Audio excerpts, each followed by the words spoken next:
From Wish TV and the All Indiana Podcast Network, this is the News 8 Daily 8 Podcast with Wish TV's Kylie Conway. A Wish TV News 8 update. Good morning. I'm Lena Pringle, filling in for Kylie Conway. This is your News 8 Daily 8 for Monday, April 3rd. It will be a mostly cloudy day to start your work week. Scattered showers and a few rumbles of thunder, mainly in the morning time. Your temps will hit the upper 60s. This is a week that may bring potentially severe weather, and we want to remind you to stay weather aware. You can download the Storm Track 8 weather app to stay up to date on all possible weather issues.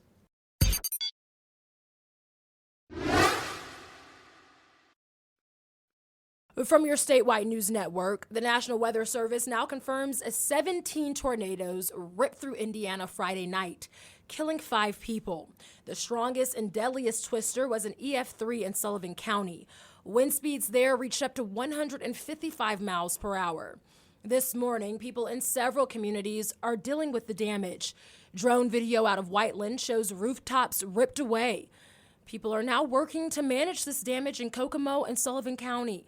The Sullivan County Coroner's Office has released the names of the 3 people killed there: Susan Horton, her son Thomas Horton, and Shane Goodman. In Owen County, the DNR confirms 2 people died while camping. Brett and Wendy Kincaid were at McCormick's Creek State Park when the storms hit.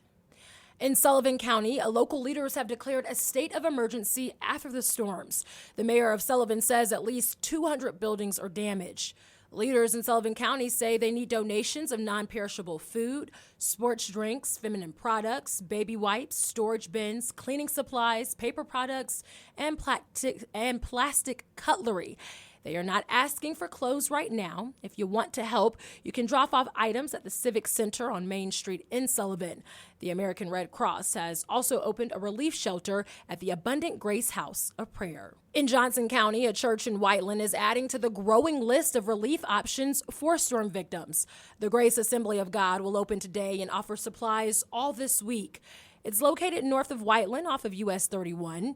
The church says it will have water, food, shovels, tarps, toilet paper, diapers, baby wipes, and formula.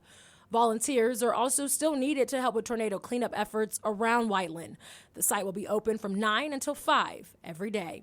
Enough storm damage is left behind to keep all Clark Pleasant schools closed today. The district says some buildings still don't have power. Some area roads near the school buildings are also still blocked off, which could cause major issues for its school buses. The district says it will release an update this morning. Across the country, at least 32 people were killed in those weekend storms. Confirmed or suspected tornadoes struck 11 states, destroying businesses, splintering trees, and spreading around debris. Aerial video out of Tennessee shows some of the damage there, like roofs ripped off of buildings and debris scattered around the area. President Biden has declared broad areas of the country major disaster areas, making federal resources and funding available for recovery.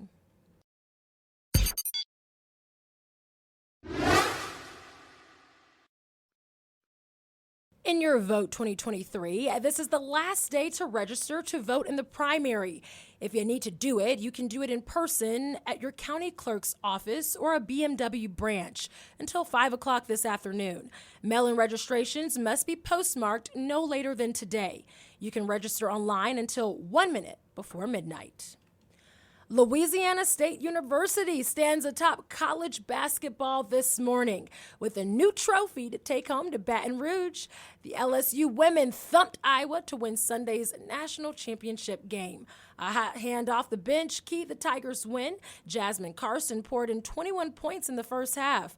Iowa superstar Caitlin Clark led all scorers with 30, but that was far from enough for the Hawkeyes. The 102-85 final score set a record, most points ever by the winner in a women's NCAA championship game.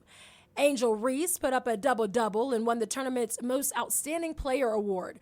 With the win, Kim Mulkey becomes the first women's coach to win national titles at 2 different schools. In Pacers watch, there will be no postseason basketball for the team for the third year in a row.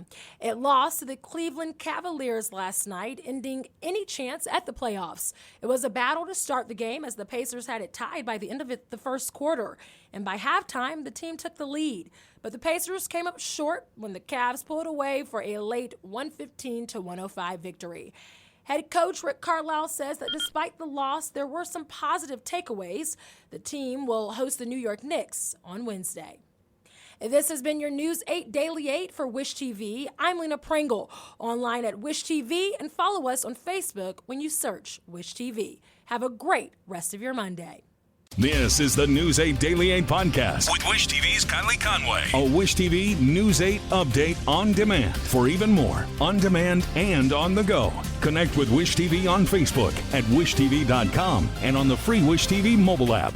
Thank you for listening. And be sure to like, subscribe, and follow this podcast for updates every weekday morning on the All Indiana Podcast Network and wherever you get your podcast.